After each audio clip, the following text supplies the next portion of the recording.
transfer, income, value added, business taxes, local, real property, remedies, and tariff and customs code. So for general principles, I enumerated some of the general principles of which you must know, of course. Then,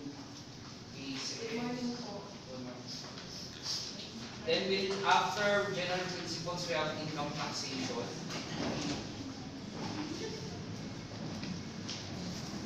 Transfer taxes, yung value-added tax.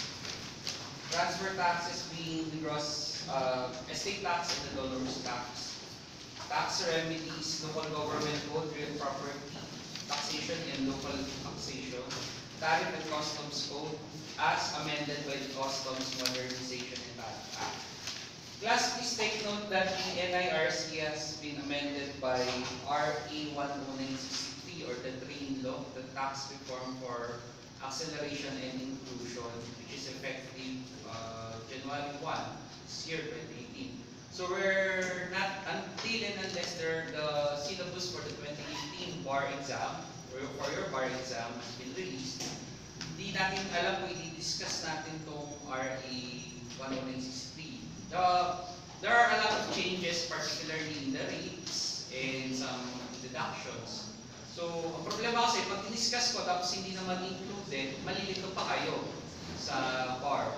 So, for the time being, and until and unless ilabas yung bar syllabus nyo, which is basically for 2018 around siguro February or February or March, latest na yun, usually March. So, habulin na lang natin. Anyway, it's more on the rates. So, kasi kung ano yung applicable. But, kahit na ganun, you still need to know kung ano yung before at saka yung train. Kasi, paano kung ang time is 2017 na, nag-file siya ng return in 2017. So, what law will you use? Of course, the previous, the amended, the RA 8292. So, yung dati pa, 9282, sorry. Yung dati pa yung gagamitin nyo. Pero pag sinabi 2018, yung gagamitin nyo na is yung rate sa train. For example, dun sa one question ko dun sa exam, sa diagnostic was the personal and additional exemptions. 2011, 2013, 2014, meron pa. But for 2018, wala na. The train law deleted the section 35 which is of the tax code on personal and additional exemptions. So zero na yun. Wala ka na additional and personal exemptions kasi nga wala na under the train law. But kung ang tanong sa inyo is 2016, 2017, of course, meron pa 50,000 or 25,000 for every dependent. So depende nga kung paano kung i-include yung train law dun sa bar exam nyo. If not, you stick with the old, the unamended one, yung previews, the RA 93. So, hintayin lang muna natin. Anyway, mahabol naman natin yun. Then, references, wala naman akong re-require ng book. But if you use ang book nyo ng tax 1,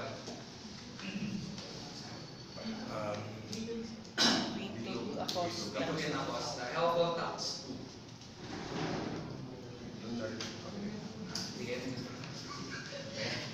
Ano libro yung tax 2? I prefer that you use the same books kung ano ginamit nyo before, or reviewer, materials, kung ano man. So, pero if you want to buy, kung meron, yun nga, ay hindi rin ako makapag-prescribe ng book kasi nga, hindi ko alam kung amended na ba. Of course, hindi pa amended yung mga books. So, bago lang kasi sa trade. So, at any rate, kung ano na lang muna yung materials na ginamit nyo before, okay lang naman. Then, of course, pertinent laws, the NIRC. Supreme Court decisions, naka-enumerate na dito yung mga cases that you have to read. These are must-read cases. Kunti lang naman siya, di ba? For a review class. And expected na these cases have been naaral nyo na before. Kasi except siguro yung mga 2015, 2016 na hindi nyo na naabutan. But for the rest na pababa, 2010, 2009, expected na naaral nyo na kasi basic code, parang ano sila, basic naman yan. So, then, assessment and grading, class spanning is 30%, will include recitations, long exam attendance, and stages, which is your notebook. Midterm examination, 30%, and comprehensive final examination, 40%. When we say comprehensive final, of course, it means cover to cover. So lahat ng basically, as if you're taking the bar. Grading system, I have to check pa sa Office of the DICO ano ba yung prescribed grading system. So I just adopted this template, sample grading system. Then,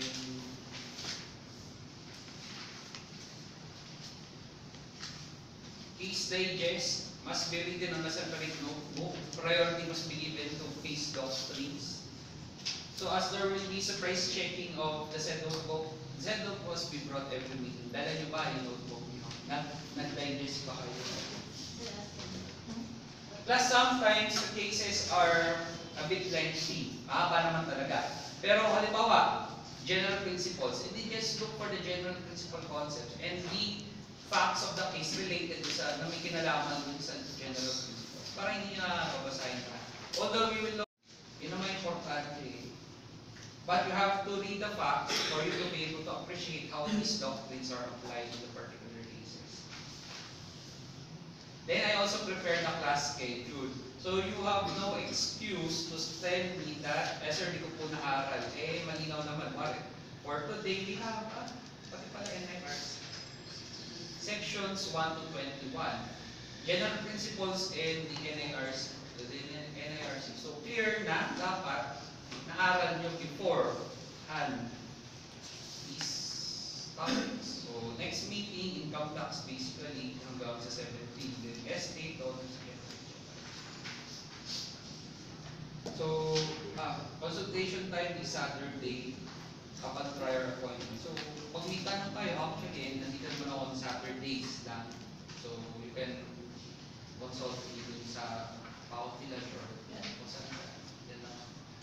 Then, questions? May tanong ba kayo?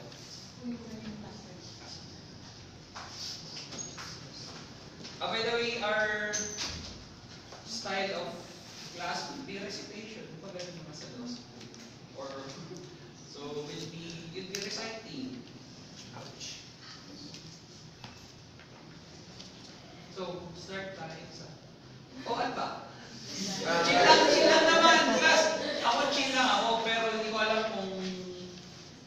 Ako chill lang ako. Pagka hindi nyo naintindihan... Ito ang sa akin, pag hindi nyo naintindihan, pag mahirap yung concept, I'll be the one to explain. Pero pagka alam ko na basic lang yung concept, I'm expecting that you will be able to explain it. Tsaka anyway, this is a review. Naaral nyo na ito no before.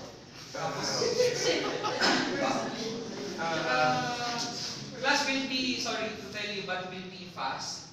Kasi una, 2 hours lang yung review natin, tapos ang dami natin kailangan i-cover. So, it will be moving very, very fast. There may be details which we will not be able to discuss. So, I'll leave it up to you to read. Pero yung mga importante we'll be discussing in class. Alright, so let's begin. Class, malino naman ko dyan. Principal style ngayon in NIRC pala kasama. Check ko yung time.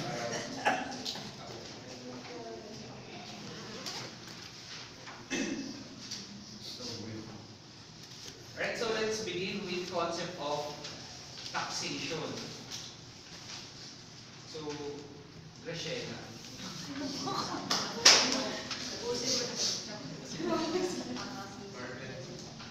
Say, Miss Graciela, can you tell us what is taxation? Sir, taxation is the act of levying taxes. It is the process by which the government raises revenue for its lawmaking body to defray the necessary expenses of the government. Alright, so what are the characteristics of taxation? So it's comprehensive, it's unlimited, it's plenary, and it's And its nature? so it's legislative in nature and it's inherent. Alright, so isa-isayin natin. Nature of taxation, it is inherent and legislative. When we say inherent, that means? So it does not need to be included in the Constitution. It's inherent. It's an inherent power of the state. So, please take note, class, that taxation is one of the three inherent powers of the state, or one of the three most popular inherent powers of the state. So, it need not be conferred by the Constitution. It is the mere creation of the state implies that it has the power to impose taxes, or it has the power of taxation. And the other one is, and then yung after, legislative in nature. alright, so when we say legislative, It's the Congress who enacts laws, revenue laws. alright, so class, taxation can only be imposed through the legislature or through Congress. When you think about it, class, it's actually not the legislature, but the people who allows themselves to be taxed. But these people, hindi naman sila pwede na lahat sila magagawa tayo ng tax law. Tapos, parang lahat mag-usap-usap. No, they do not. They instead elect the Congress, sila yung gagawa ng tax laws. That, in effect, is actually the tax by the people and for the people. Sila rin gumawa ng tax. Although, the measure is only passed by the legislature. So, it is inherent and legislative. Now, the characteristics of taxation, as mentioned earlier, is number one, it is comprehensive. When we say comprehensive, It's broad. Anything under the sun can be taxed. yes, broad enough to cover persons, property, privileges, profession, etc. Next, Unlimited. unlimited, which means, It does not have any limit as to its amount. alright, then, Then there is by the way, class, when we say unlimited, means actually, when you say, she's correct in saying that it can be unlimited in amount, which means the power to tax includes the power to destroy. That means, kahit gaano mataas yung tax na i-impose, okay lang. It may be regulatory, it may be raising revenue, it can even be in the nature of prohibition in the sense na matasarado mo na yung business because the power to tax is actually unlimited. Then, it's plenary. when you say plenary, It's entire, it's complete, it's absolute. The Alright. power is absolute. and then the last one is, It's supreme. when we say supreme, It's above all other powers of the government. yes, class, please take note that taxation, some authors claim that it is the most illimitable power since parang siya yung pinakamalakas na sa tatlo. Pero, yun yung claim nila. So, pero pag tinanong sa bar, kung yun nga ba, yes, kasi yun yung sabi ng mga authors. Pero kasi police power is equally, parang powerful din or coercive din. So, but for purposes of the bar, pag lang tinanong, di taxation. At pag taxation yung subject, taxation yung lalagay natin. Then, let us distinguish this from other inherent powers, which are the eminent domain and the police power. How do we distinguish this from police power and eminent domain? So, the purpose of taxation is to raise revenue. Alright, how about the purpose of police power and eminent domain? The purpose of police power is for the protection of the public safety, the general welfare of the people. And the purpose of the power of eminent domain is to take the property upon payment of the just compensation. In eminent domain, the purpose is actually To take the property for public purpose. Then what else? the- The manner of taking. Ano yung nakukuha in taxation? Sir, as to the consideration, Sige, as to consideration. Sige. the amount of money, Alright, sige. usually it's basically monetary in value. Okay. Police power, it's regulatory for the limitation of the use of a privilege. Police power, for example, licenses. Okay. Consider the amount, the market value of the property when it comes to the power of equity. Sige, thank you, Christian.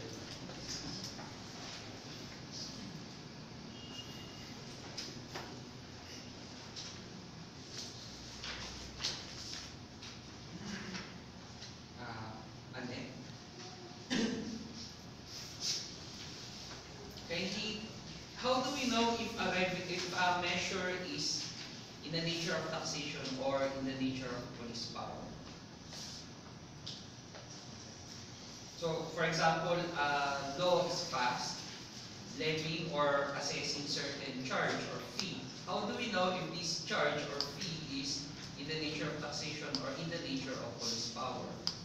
If it's levied or imposed for public use, If it's for public use, then it is. for taxation. How about for if in the nature of police power? It's generally for general welfare purposes. It's controlling of acts of individuals for general regulating and controlling acts of for if it's for general if it's for police power, usually generally it is imposed or it's imposed for general public, for general. Alright, class. If the purpose of the measure is regulation, then it is police power. If the purpose is revenue, raising revenue, then it is taxation. Incidentally, if there's a measure in which the primary purpose is regulation, but you generate a certain amount or a certain revenue, it is still for police power. What we are looking for is the primary purpose. So, in the same way, if the primary purpose is to raise revenue, but incidentally, it is in a manner in some form of regulation, then it is still in the nature of taxation. That is in the case of Chevron versus PCDK.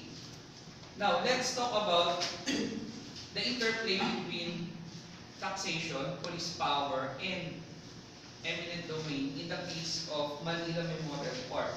Would you versus Secretary of DSWD. Would you recall yung briefly kung ano lang ang nangyari dito? I haven't read it. Easy. Class, please take note. Next time, we read the case. Thank you, Miss Derek. Can you recall briefly what's the issue or the important matter in Manila Memorial Park?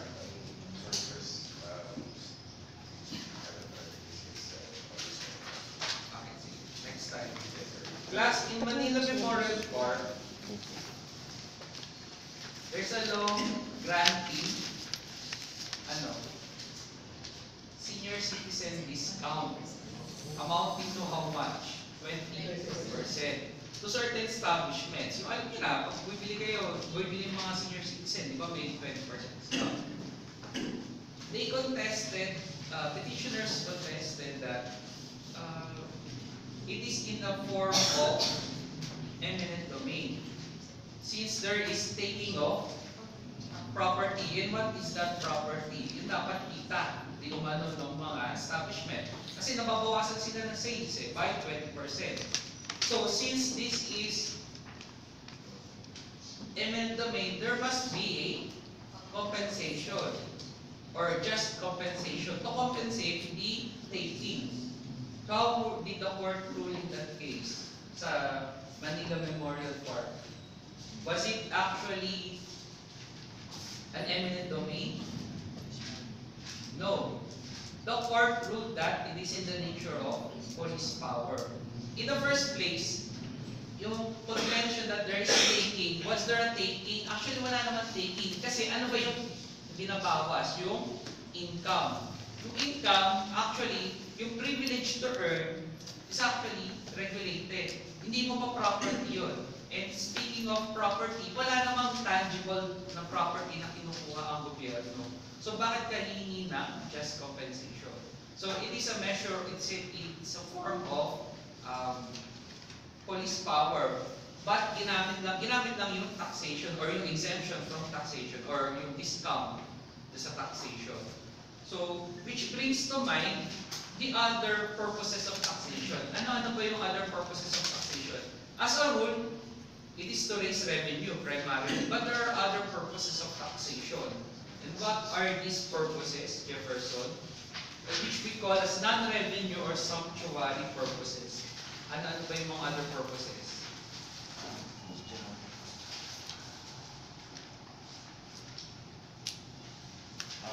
For the general welfare, sir. Right, so for the general welfare, like in the case of the senior citizen, in the case of Manila Memorial Park, of course, yung 20%, it's actually in the form of tax, parang tax reduction or tax deduction.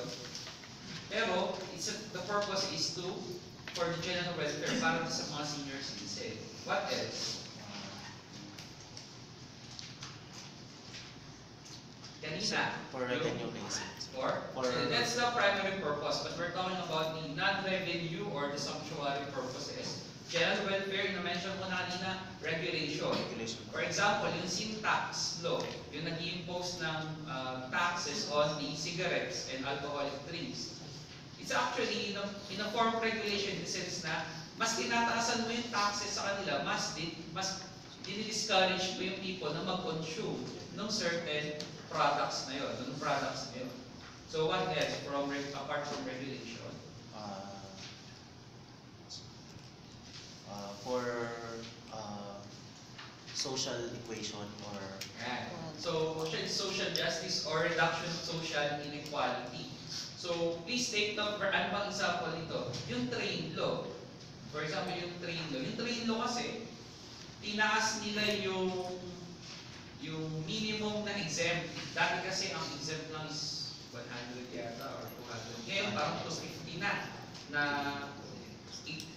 exempt ka pa. So tinaas nila, kasi nga, pag tinaas nila yung taxes, nung mga mas malaki yung income. So dito, nire-reduce yung social inequality from dati, parang, kasi kahit gano'ng kalaki na yung tax mo, parang fixed ka na agad sa 32%. So dito ngayon, parang 8 million pa yata bago mag-reach yung max. So medyo malaki na yung, parang yung bracketing, dati kasi maliit lang. So apart from that, reduction of social inequality, what else? to promote economic growth. Right, for economic growth, how do we promote economic growth? By taxation. We grant the government grants certain tax incentives. So for example, in PESA areas, merong mga tax benefits na wala din sa iba. So in that way, yung mga areas na to, na-encourage magkaroon ng mga business enterprises. So in a sense, malago din yung mga areas. So apart from economic growth, what else? And then actually the last one is protectionism. In protectionism, or the government protects its local or itong yung the Filipinos by how? Imposing taxes or tariff dun sa mga articles from abroad. So, mas malaki nagtatax sila. So, kahit pumasok dito yung articles abroad, ini-import, mas malaki yung tax, so mas malaki yung prices. So, compared dun sa price locally made, so syempre, although hindi sa mga Pilipino mahilig pa rin sa mga foreign. But, nadi-discourage na bumili ng imported goods kesa dun sa mga local goods. So, that are the other purposes of taxation. Now we have these concepts of the theories of taxation. Ano ba to?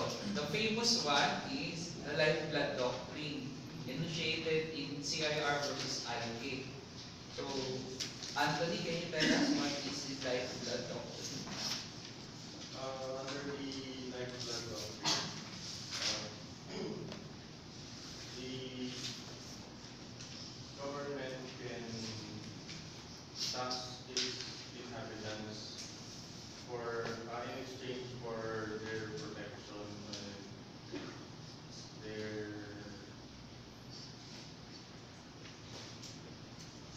for the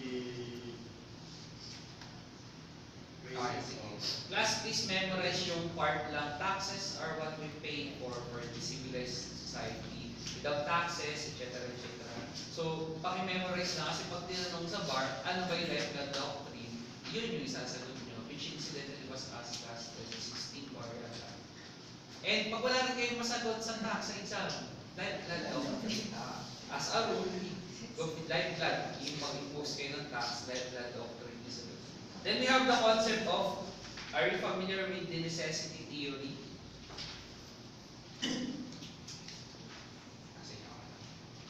Necessity theory class, taxes are needed by the government because without taxes, the government cannot operate. It's the moving power or the motive, parang moving motive or moving power which allows the government to operate. Then we have the benefits received principle. Familiar ba? Ano naman yung benefits received principle? Sa reciprocal exchange. It's actually related to the doctrine of symbiotic relationship, wherein you give something and then you receive something in return. So you give the government taxes and the government will provide you roads, parks, schools, ideally or theoretically, yun. So hindi lang ngayon, pero in reality parang hindi. So let's talk about, so class, pakinote lang yung mga principles kasi mga memorization and then mga doctrines, theories lang naman. Pero like that doctrine, pag wala na kayo masagot sa exam, you can never go wrong. Or at least you can have at least partial points kesa totally zero. And this class, by the way, na-check ko kasi yung diagnostic exam. Never leave an question and answer. Lagi kayo maglalagay ng sagot. If you do not write anything, you get a 0 automatically. But if you write something, you might get 1 out of 5 or 2. And 1 point is very crucial in the board exam. May mga kilala ko last time, 74.9, 74.8. And then I just learned from them, may iniwan silang blanco, 3 questions sa commercial law, iniwan silang blanco sa tanong sa remedial law. So parang sabi ko, if you answer that, kahit inulit mo lang ng konti yung tanong at bago-bago ka ng konti, you get what? 1 point out of 3, 2 points out of 3, and remedial point, di ba 20% yun? So 0.2 kagad natin din sa grade mo, 75.1 ka dapat, or 75 pasado ka kagad sa ano. So you do not leave anything blank. So sayang din naman, di ba? Anyway, yun, parang imposible naman wala kayong maisulat kung nag-aral naman kayo. So anyway, let's go now to the principles of sound tax system. We have 3. FAT, FAT, Fiscal Adequacy, Administrative Feasibility, Theoretical Justice. Magdi-discuss ako pag hindi kasi maabutan tayo ng time. Pero not in commercial daw kasi 4 hours. Fiscal Adequacy, ito kasi 2 hours. Fiscal Adequacy, Administrative Feasibility, Theoretical Justice. These are the principles of sound tax system. When we say fiscal adequacy, the tax collected is sufficient to meet the needs of the government. Administrative feasibility, the implementation of the tax is actually, the tax measure is effectively implemented. And then theoretical justice, it is based on the taxpayer's ability to pay. What if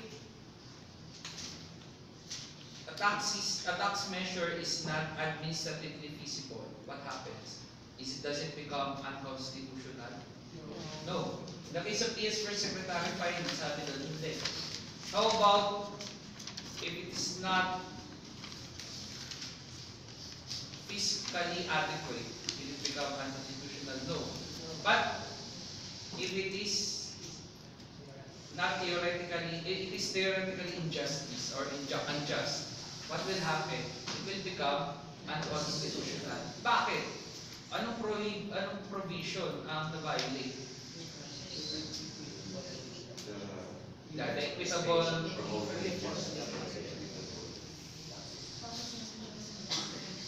Actually, yun kasi taxes must be equitable. Parang, paano po malalaman kung equitable? But, class, itong pinakamadali, if it is not based on taxpayers' ability to pay, it will amount to, kasi not based on taxpayers' ability to pay, sabihin, sobra-sobra yung nakokolekta, sobra-sobra yung kinokolekta sa taxpayer, dun sa capacity niya to pay, then it will amount to deprivation of property without due process of law. So, substantive due process sobra-sobra. Then it will also violate, ano pa? Wala na. Yung immutable principle, okay lang din. Then, let's go to stages or aspects of taxation. Ano ba yung mga stages or aspects of taxation? Number 1 is levy. Number 2, assessment and collection. Number 3, payment. Number 4 is refund. When we say levy, it is exercised by the legislature. This is the enactment of tax measure, tax measure imposing the tax. Then we have assessment and collection implemented by the executive branch or particularly by the BIR or hindi naman BIR, pati yung kung sino pa yung authorize, halimbawa customs, commissioner of customs or collector of customs, so etc. So in assessment and collection, actually it's a matter of administration of the tax measure.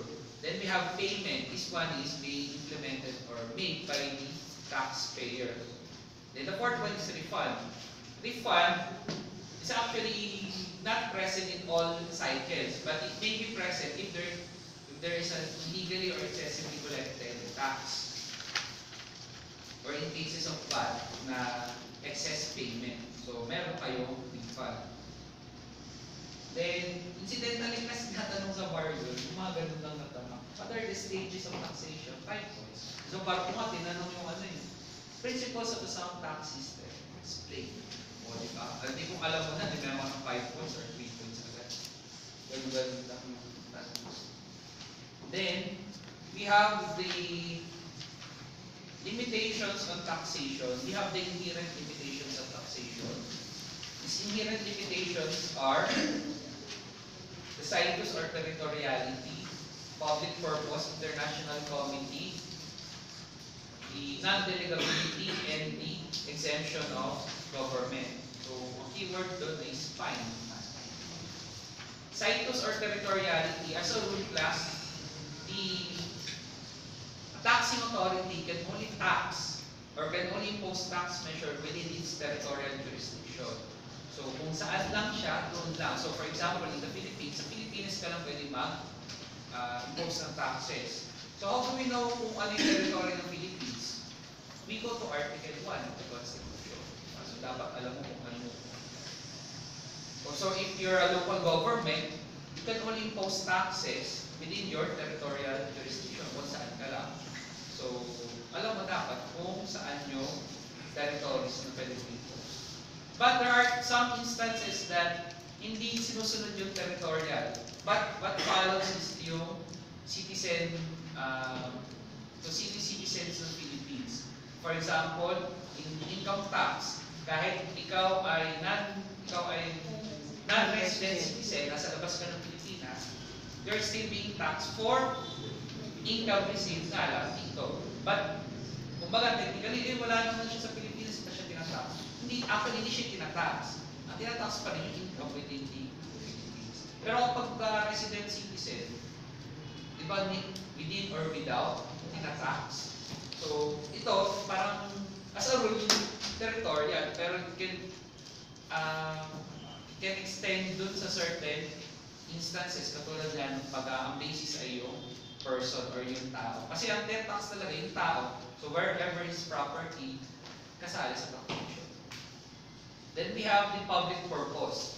As a rule, of course, the raising of the revenue is for the public purpose. So the question is, what is public purpose? Ano ba yung public purpose? Hindi natin, before it is limited strictly to yung pagpapatay ng building, ng park, roads, etc.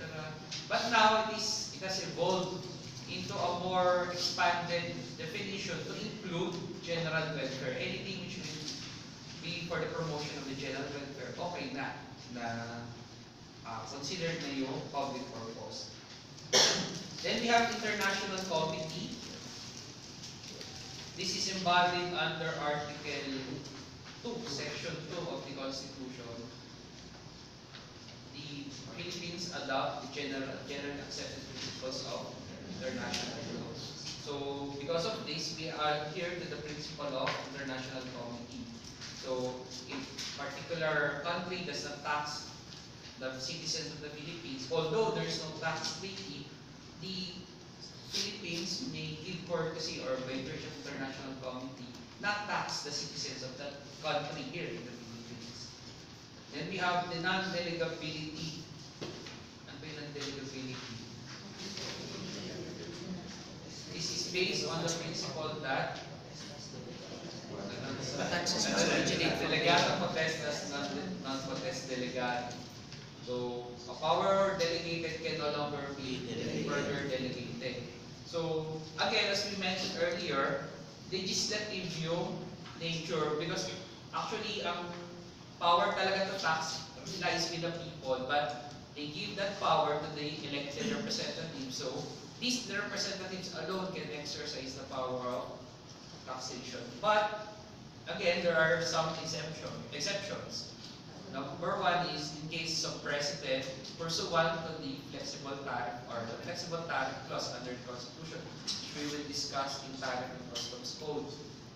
Another is in the case of local government units under Article 10, Section 5 of the 1987 Constitution, which allows the local government units to raise its own revenue and to impose taxes. So, bakit po? Akala ko pa na delegata potest. Akala ko po may ganung principle. Class, this is embodied in the Constitution. So, the people themselves actually drafted this, or well, we drafted this Constitution. So, kasali, kumbaga, bound pa rin tayo doon. So, these are recognized exceptions. Then, of course, in cases of administrative bodies, yung power of subordinate legislation in the implementation of the law. So, kasali na rin doon. Provided it satisfy the completeness test and the sufficiency of standard test, which I believe you will discuss in admin law or in political law review. So, pero doon sa power of subordinate legislation, technically, the administrative bodies do not impose taxes, but they merely implement or carry out implement the tax measure. They only give the details in the implementation of the tax measures. Then, what else? Exemption of government. As a rule, government are exempt from taxes. What is the reason for this? It's like in one case, it's like taking one money from a pocket and putting it in another. So, because of that, parang madadagdagan ka ng parang administration cost. Kasi, yung pagkuha mo from one area, from one particular government agency or instrumentality going to another. So, for example, in the case of, hindi ko pala yun. Dun sa Mactan Cebu International Airport as well as in the case of MIA, Manila International Airport Authority, the primary issue is whether or not their properties are actually owned by them as a government corporation or owned by the Republic. So the court held there that they are owned by the Republic, hence they are not subject to real property tax. Otherwise, if you tax them, kung property ng government, ito tax mo, ganun din, babalik din naman sa kanila. So, taking out one money for the government from the pocket and putting it in another. So, instead of taxing, wala na. As a rule, exemption of government. So, how do we construe that? If we are going to tax the government, strictly construed, kung merong law imposing taxes on the government, it must be strictly construed against the particular government concerned. So, but is there a prohibition in Constitution that says that you cannot tax the government, particular government? Wala naman. So, pero, yun nga, ito sa case, para practicality-wise, parang inefficient. But there's no prohibition. So, okay lang naman. Now, we're talking about taxation, etc., etc. But we have not discussed what are taxes. Yun yung nililevy. Ano ba yung taxes in the first place? These are, number one, enforced proportional contribution. Levied pursuant to the inherent power of the state for public purpose. When we say enforced, proportional, enforced, sa pilitan. Coerced kayo kahit ayaw nyo magbayad. Although maraming tumatakas. You are coerced, you are forced to pay taxes. Proportional, This is based on the equitable doctrine under the Constitution na you're only taxed on based on your ability to pay. For contribution, this contribution which you will give to the government, of course, the purpose is public purpose and to raise revenue on the part of the government. So, question: must taxes be paid in money? Yes. Can we pay taxes like, paano magsasaka? Sige, pag magsasaka, pwede ka magbayad ng loan, ng ano, o kaya, ng farmer pala sa poultry bigas. Pwede ba yun? Pwede ba yun ng bigas ang ibabayad?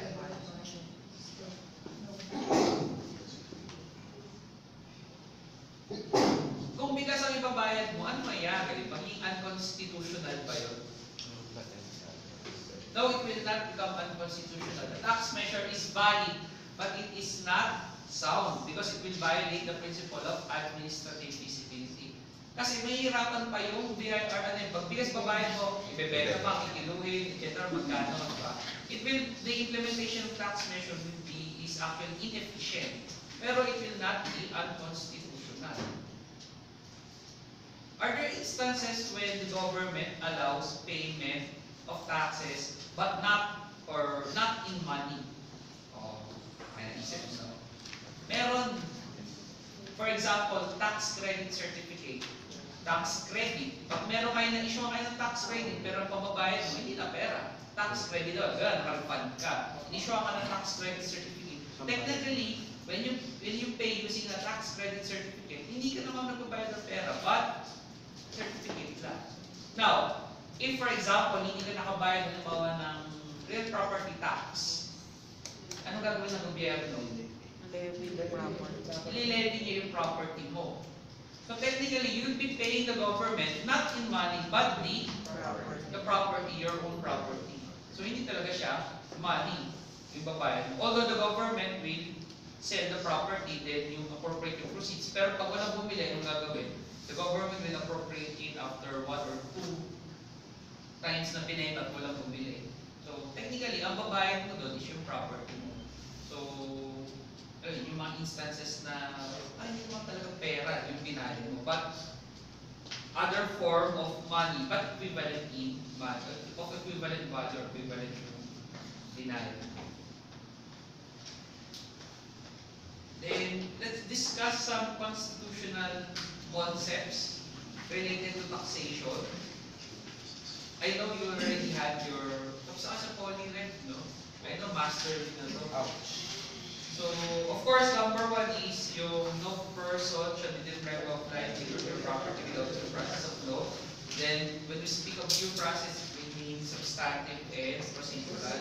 So alam mo, substantive yung it must be based sa ability to pay, halimbawa. Then, procedural, it must be in accordance with the particular process kung paano pinasayang. So, halimbawa lang, in cases of local government taxation,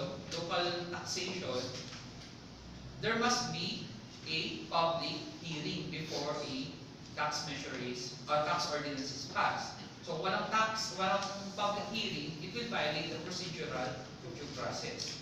Or pag kahit in general taxes lang natin, pag may tax law na pinasa, hindi pinablish under pursuant to Article 2 ng New Civil Code, then hindi siya, it will be, nag-implement ng tax, in-implement yun without being published, it will violate the procedural due process.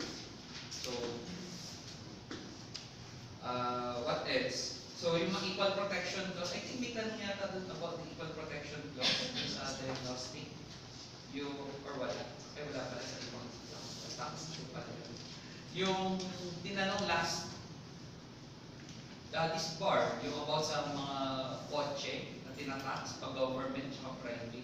Anyway, so when we speak of equal protection clause, you always go back to the 4 test of value classification, which is an fourfold estimate. There must be Must be germane to the the purpose. Alright, Jermaine. And based on substantial distinction. Okay. And not limited to existing conditions. Okay. And lastly, it must be applied equally to the same class. Alright. Yun. So, class, na-encounter nyo ba yung ormo? Sugar general case? Doon kasi, specifically, ni-name yung ormo, yung planta, particular plant in ormo, as being tax. Sabi doon, it will violate the third requisite in substantial classification. It must, yung pang-apat pala, yung it must apply to all persons of the same class. Kasi dito, in nature specifically, hindi siya lang ita-tax. So, it will violate that. So, pag may violation dun sa apat, walang substantial distinction, then it will violate the Constitution, then unconstitutional tax measure. Then we have yung freedom of the press, yung mga bill of rights na rights. Freedom of the press, religious freedom, non-determined conduct. Sa freedom of the press and religious freedom, basically, ang naging issue dito, you're taxing a particular activities or industry which will amount to restriction in the freedom of the press or in the religious freedom. So, how do we reconcile this? So, titingnan nyo lang kung ano ba talaga yung purpose no measure. Well, the purpose of the measure is actually to restrict them, then unconstitutional na. So, halimbawa, yung lumang case na nagbebenta ng Bible for a minimum fee, tapos tinatax pa sila, may amount to restriction on the religious freedom. Kasi wala naman halos, yung Bible parang bayad lang sa kanila yung token na, yung halaga lang mismo, so technically wala naman talagang i-income, pero tinatax pa. So, it may amount to violation of religious freedom.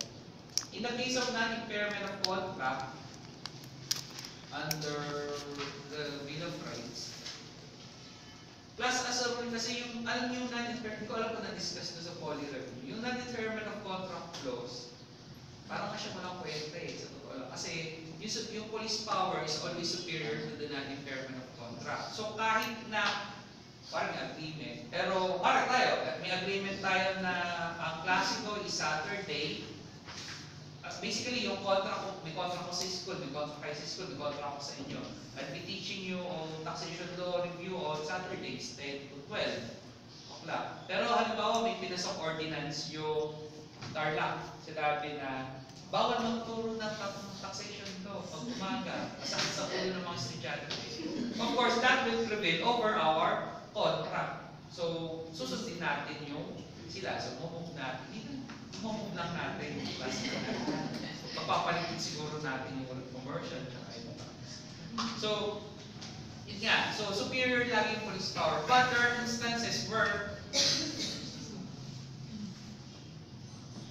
the impairment of contract clause is superior than police power if it is in case of merong consideration na kapalit. So, halimbawa, ano mga example dito? Wala pala sa tax, more on political law lang pala. Pag franchises, hindi din, kasi sa constitution, hindi naman siya exclusive. So, anyway, so hopefully na-discuss nyo naman yan sa political law or sa constitution. So, other constitutional provisions, yung uniform, equitable. When we say uniform, a tax is uniform when the tax is being implemented on the same subject matter within a particular area, same, with the same force and effect. So, pag sinabi nasa Tarlac, pagka nasa municipality of ganito yung taxation. Dapat, kung sa municipality, another municipality, ganun pa rin yung treatment. Kung ang ordinance mo is on the province level. So, equitable, yun nga, ability to pay of the taxpayer. Progressive, the Congress shall evolve a progressive system of taxation. Ano ba yung progressive? As opposed to regressive. When we say progressive, the tax rate increases as the tax base increases. Mas lumalaki yung pera mo or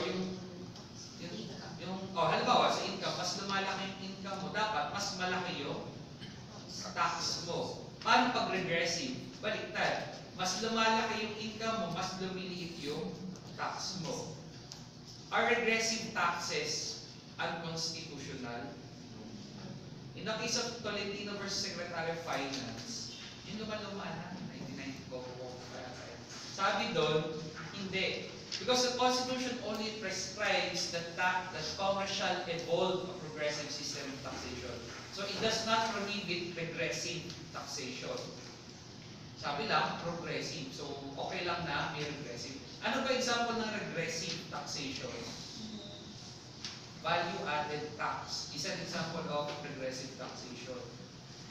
Sir, paano po naging regressive yun? Di ba sa fixed naman ng 12%, ang tax, ang VAT, ang value-added tax, dati 10, ngayon 12. So kahit bumili ako ng, di ba Jollibee may VAT, so kahit bumili ako ng 1 piece chicken, 12%. O bumili ako ng 10 bucket ng manok, ng Jollibee, 12% pa rin.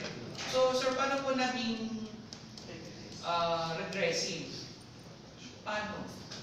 May nakakaalam ba? Discuss natin sa VAT. Pagdating sa VAT. Hindi, actually, class. Ano yung class? Yung ability to pay mo, bumababa. Okay. Sige, ano na lang, sige, computation. Sample computation. But then anyway, so, check nyo na lang Secretary of Finance, tignan nyo bakit yung VAT ba ay regressive or kung regressive, bakit siya regressive?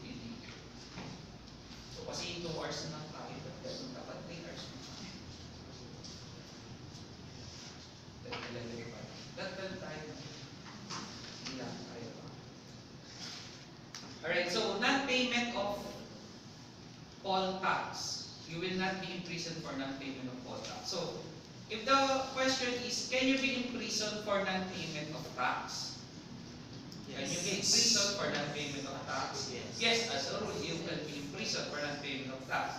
Exception is if it is poll tax. Bakit pwede ka ikaw lang pag di ka nagbayad ng tax? Yeah, it may amount to tax evasion or tax evasion or misdeclaration ng taxes. So, pero pag poll tax, hindi. Bakit hindi? Pag poll tax, yun sabi ng Constitution. Pero the reasoning behind it is that yung poll tax, hindi naman talaga, or yung cedula, community tax certificate, community tax, it's not actually mandatory. You will look under the sa admin code or sa mga law. Hindi naman talaga siya required. Required lang siya gamitin in certain transactions with the government, which we will also discuss din pala sa local government taxation. So hindi naman talaga siya required bayaran. Pero it's paid kasi you need the community tax certificate or yung cedula to transact with the government or to transact with to engage with certain transactions. Then we have ito sa procedural due process lang yung origin of revenue or tariff bill. They must originate where? House of Representatives. So there are certain revenue or bills there are certain bills which must originate in the House. One of which is yung revenue or tariff bills. Ano ba yung alam nyo? Private bills, bills of local application, ano ba? Sir, nakalimutan ko na qualified.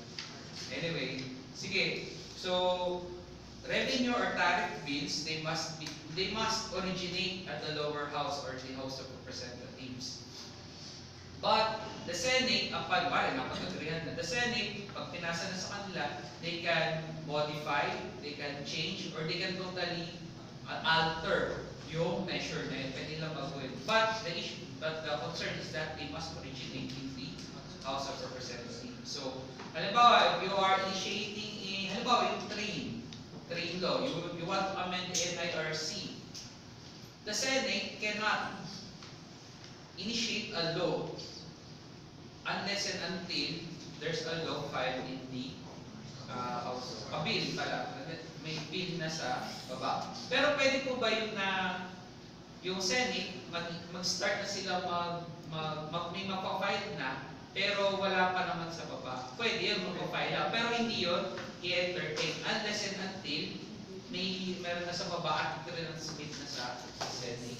Kasi, so parang procedure ng letter, okay lang, submit ka ng bill, pero hindi ko consider. Kasi nga, under the Constitution, yung bills na yun, that must originate in the House of Representatives. Kung wala pa nag-originate galing doon, at wala pa nag-transmit papunta sa Senate, hindi pa yan i-entertain. So, file ka lang kung gusto mo. So, what else? Favorite natin. Article 6, Section 28, Paragraph 3. Plus yung Article 6, Section 28, all about taxes or taxation. Memorize or pakibasa ulit. It's importante. Pero this one is very, very important. Yung familiar ba kayo dun sa charitable institutions, churches, parsonages, and convents subordinate thereto, mosques, non-profit cemeteries, and all lands, buildings, and improvements actually, directly, exclusively used for religious, charitable, or educational purposes shall be exempt from taxation. So, first question, anong kind of taxation are these things exempted?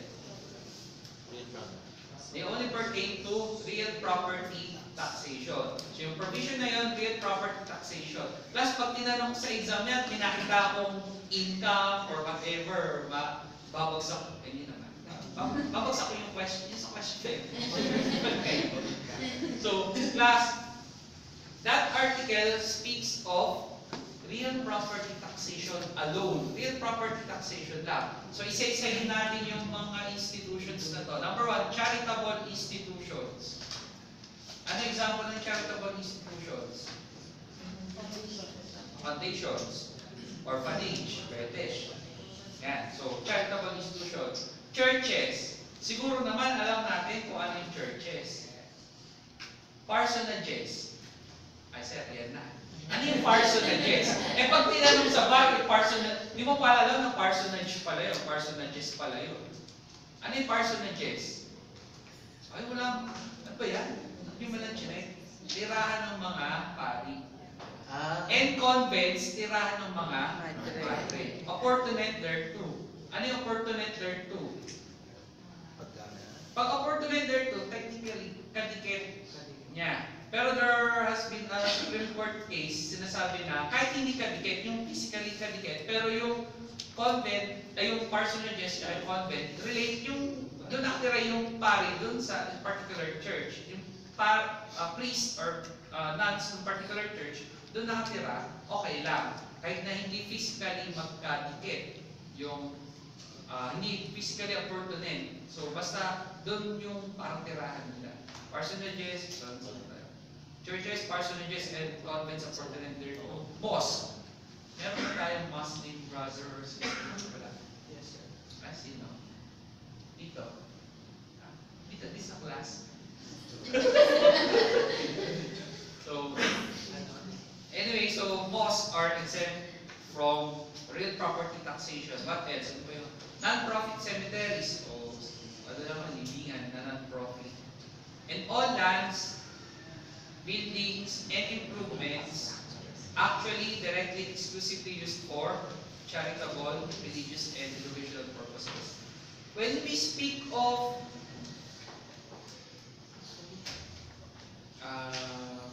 actually, class, please take note yung 3 words. Actually, directly, exclusively used. The text, therefore, is the use, not ownership. So kahit na merong kang charitable institution, may pinatayo na parang plano foundation, pero hindi mo naman ginagamit for charitable purpose. Halimbawa, yung portion kalahati na pinaparenta mo sa KFC, then yung portion na pinaparenta mo will not be exempt from real property taxation. It will be subject to real property taxation. Please take note yung case ng Lang Center. Lang Center. Pero nasaan pa yun kasi? Babalikan naman natin ito sa log ko. Pati yung Angeles University Foundation. Yung sa paggamit. So, what else? So, actual use, when we say actual use, yung mismong gamit ng facilities, not yung income. So, alam mo, kumikita yung, di ba, nagpapaka sa KFC, kumikita ka ng income rent doon. Sabi mo, ginagamit ko naman yung rent doon ng KFC para sa aking charitable purpose. Hindi pa rin. Kasi the test is actual. Kung ano yung actual na paggamit. Direct, when we say direct, without any intervening, kung ano yung direct, kung direct na ginagamit for charitable. Pag hindi mo direct ginagamit, parang bumili ka ng gamit, or bumili ka ng lupa, pero hindi mo naman directly ginagamit for charitable, hindi pa rin. And exclusively, ito yung importante, exclusively. So, kaya yung example natin kanina, halimbawa, may lote ka, charitable yung kalahati, foundation yung kalahati, KFC. Yung exclusively used lang for charitable purpose, yun lang yung exempt. Yung hindi, yun yung included. Yun yung subject to property. So, yun, please take note lang lang. Lagi mo natatanong sa part, iba lang yung angulo ng tanong. So, again, if you can memorize that, please do memorize that provision. Religious, charitable, and educational, for religious, charitable, and educational purposes. Ano ba yung religious purposes? Hindi ko alam, sir. Ano yun? For religious purposes, anything which has relation to creed, exercise of faith, yun religious. Charitable, ano ba yung charitable?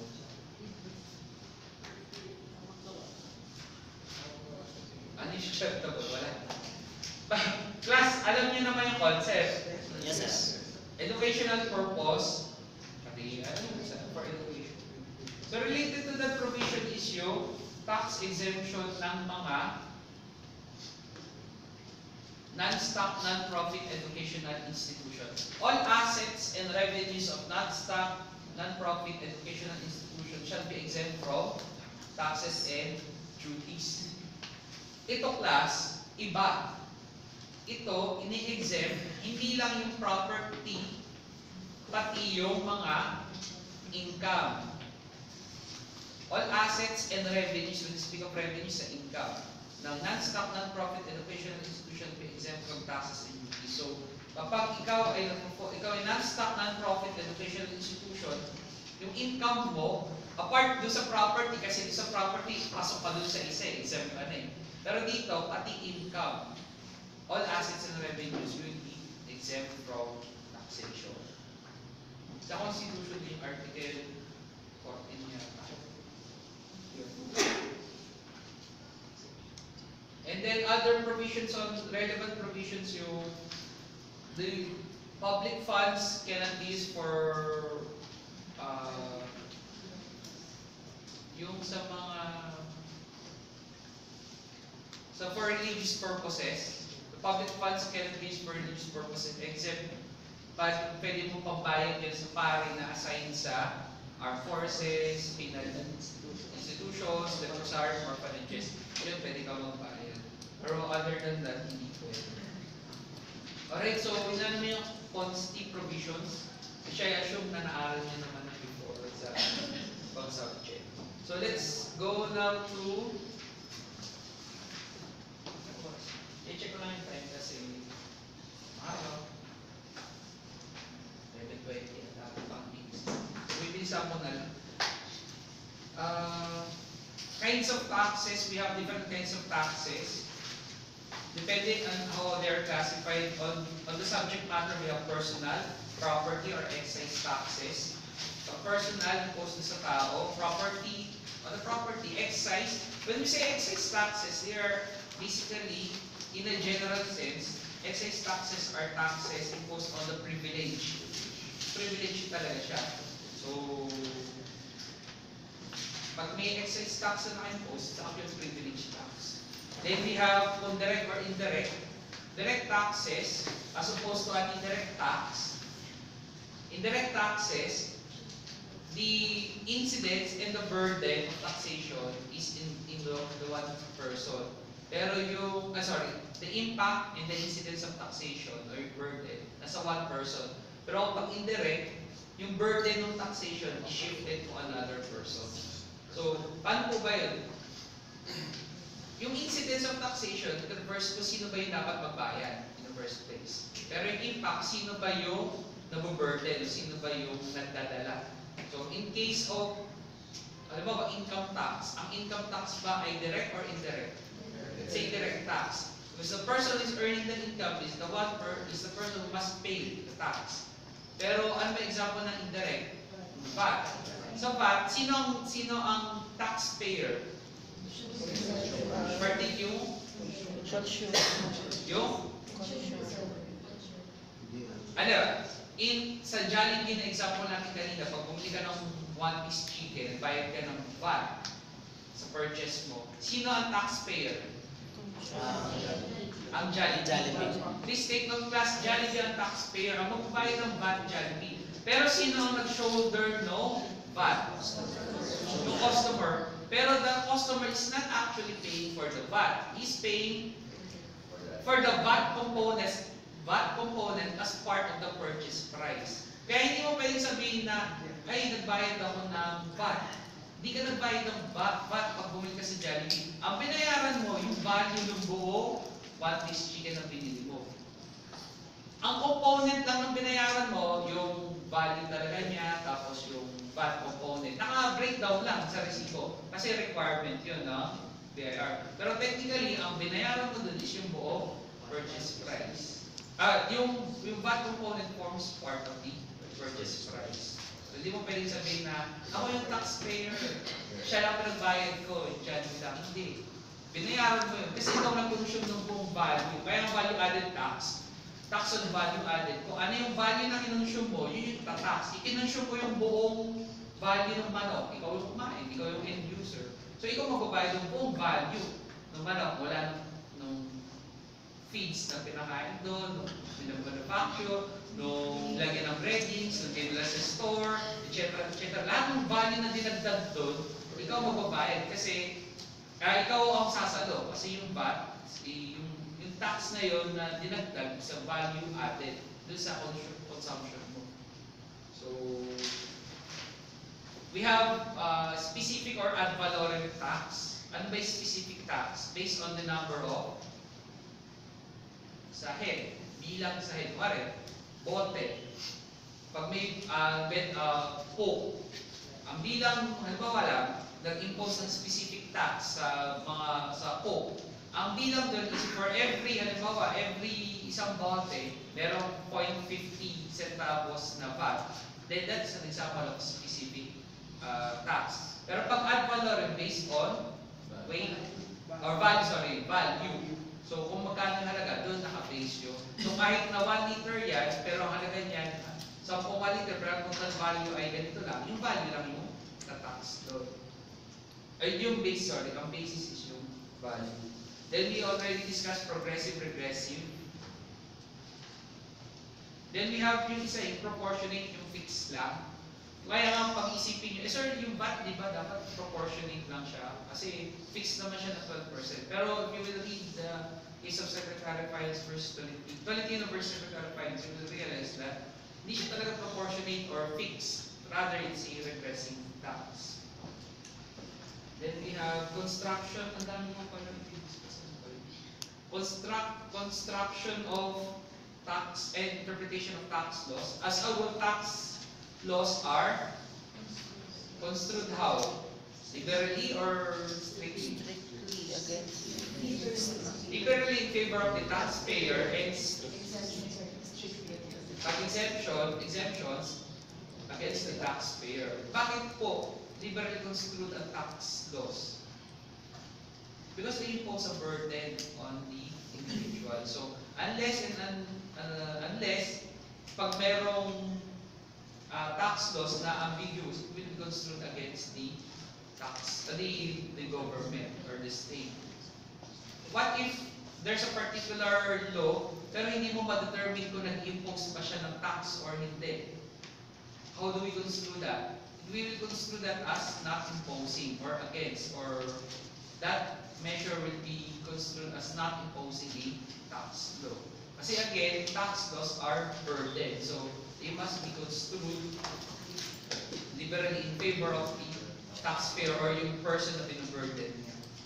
But if you're claiming for exemption, then it is construed strictly against you. Because the basis is lifeblood doctrine.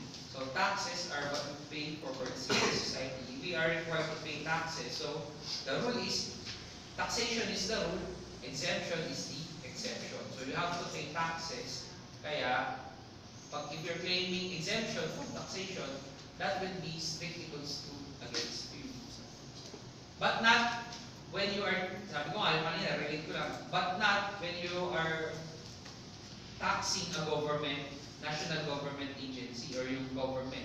Kasi ang rule doon will be against, liberally in favor of the government. Hindi mo tatax yung government, liberally in favor. Pero pag taxpayer lang, ordinary, yung exemption will be strictly construed against the taxpayer. How about tax rulings? Ano ba yung tax rulings? They are issued by the commissioner. So, pag may tax rulings as a rule, paano pag nag-reverse ng tax ruling? Will you be prejudiced by the reversal of tax ruling? As a rule, hindi. Pero, if you mistake or omit a material fact, or the facts gathered are different from the facts on which the ruling is made, or when the taxpayer acts in bad faith, it will be applied retroactively. Kasi ang rule natin sa taxation, prospective application, lex prospective, non res specie. So, kaya yung sinabi ko noong una-una pa lang, paano po i-include ba natin yung train? Depende nga kung i-include. Kasi paano kung ang tanong is 2017, so kailangan po bubong aralin yung luma? Yes. Kasi nandito tayo sa period of transition. Pag ang tanong is 2016-2017, you have to apply the prevailing tax rates and tax laws doon sa 2016-2017. Pero pag ang tanong is 2018, yun ang bagong i-apply natin.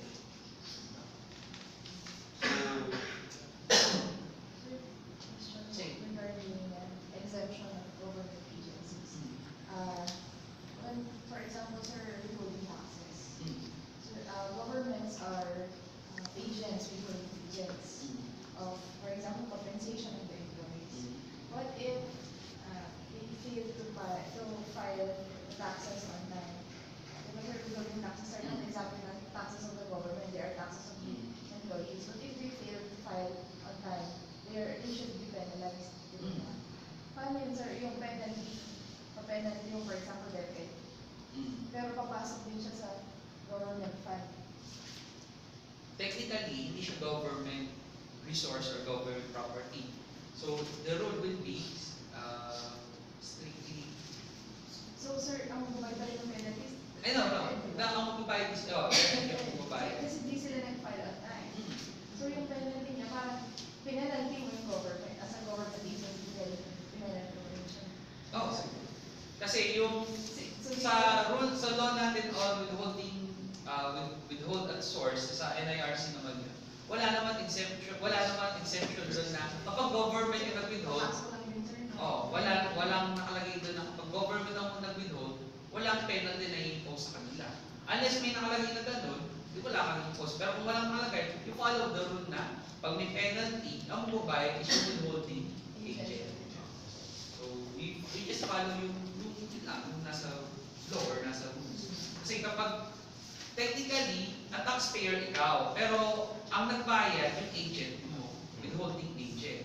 So, pag hindi niya na binayad, ang habulin, hindi ikaw, kundi yung withholding agent.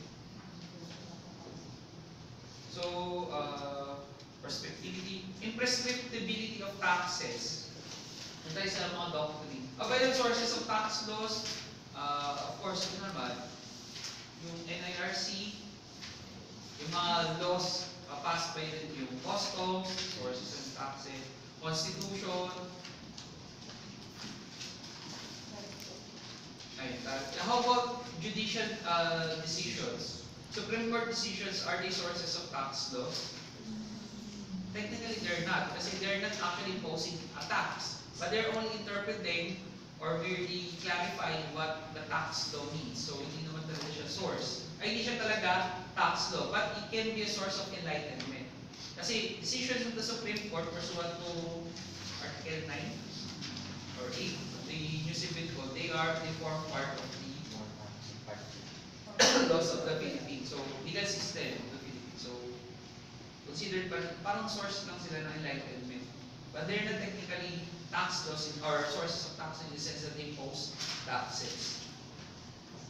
Imprescriptibility of taxes. So, are taxes imprescriptible or collection of taxes imprescriptible? Yes, as a rule, they are imprescriptible. Again, the power of tax, the power to destroy is unlimited. Pag sinabi ng impose ang law na we're collecting taxes ng ganitong amount, walang silagay ng prescriptive period, then it is considered as imprescriptible. Kahit gano'ng matagal na yung tax, magbabayad ka pa rin. But, as a rule yun, imprescriptible. Pero, of course, the Congress may prescribe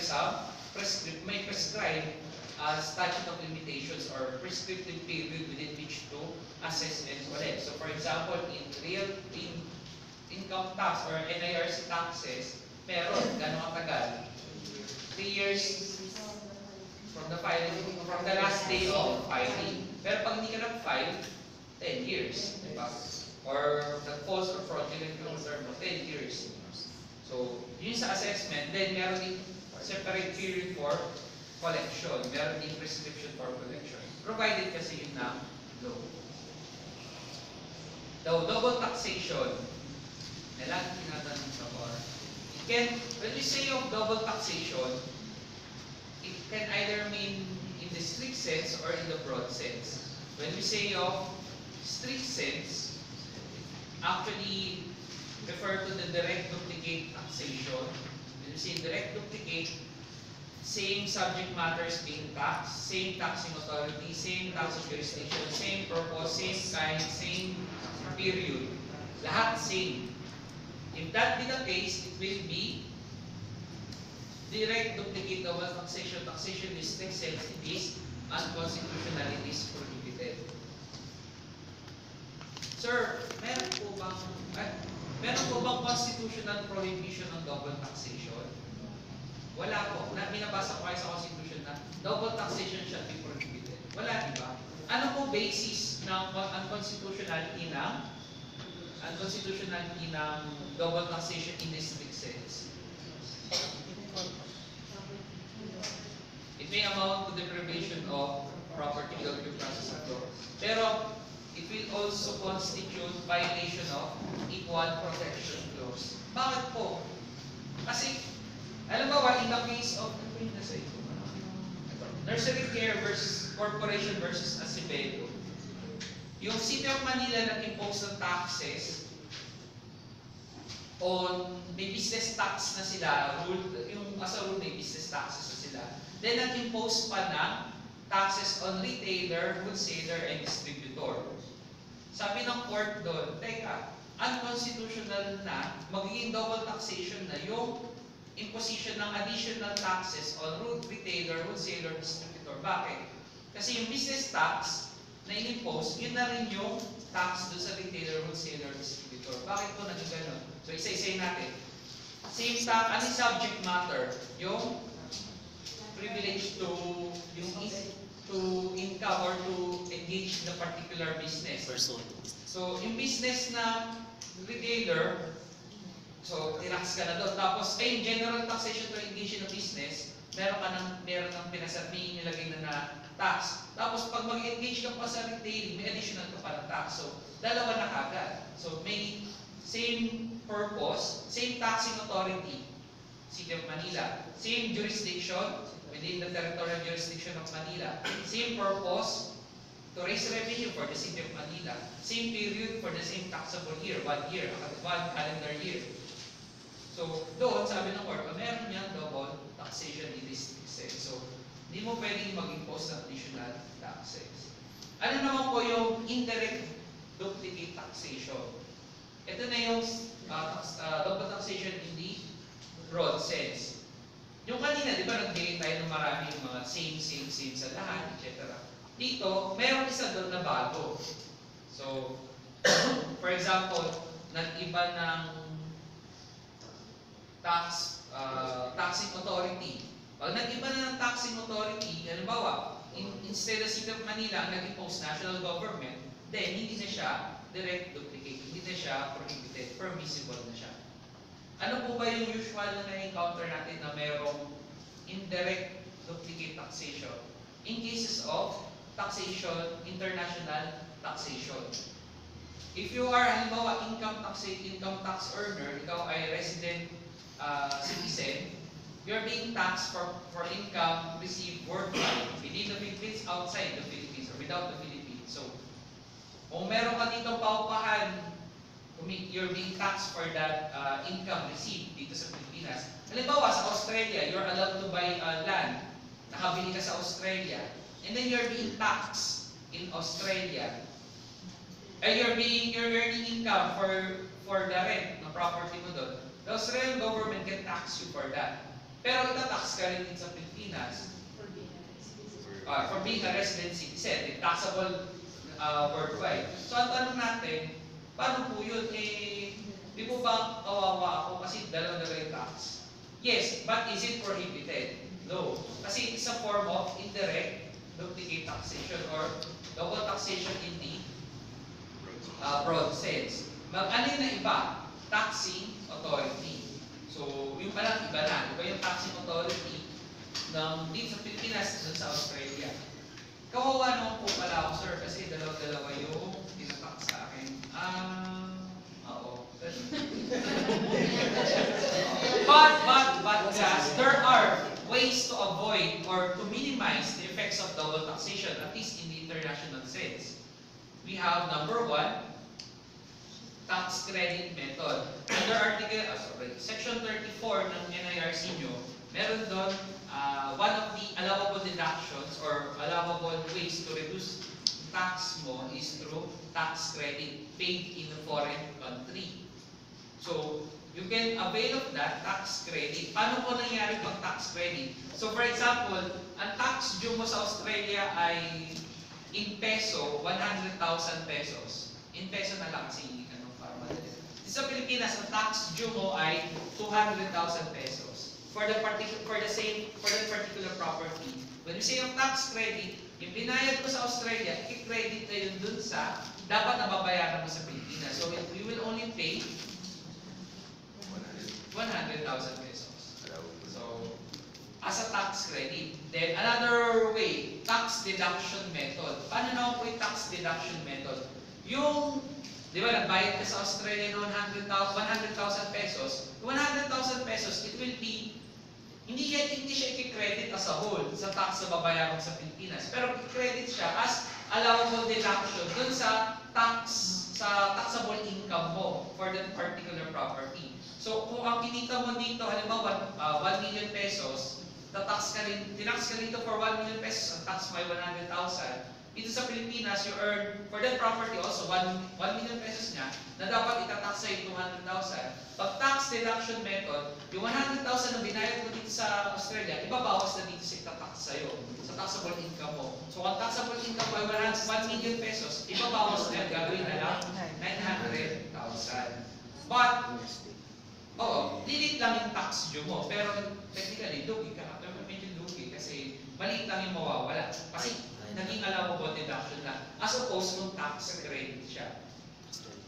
Then in cases of dividends, we have this so-called tax paying rule under section 28B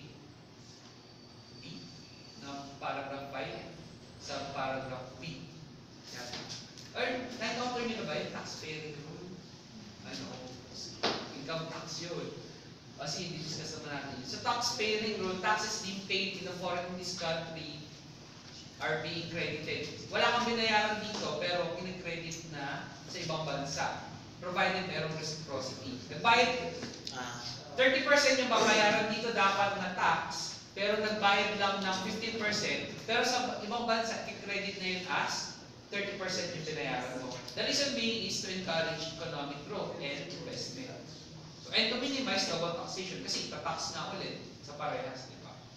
So ano pa yung exception? Tax treaties. Of course, Apart from sa tax credit, tax deduction method, pag may tax treaty kayo with one country to another, pwedeng ma-minimize yung double taxation. Depende na doon sa terms and conditions na papag-uusapan.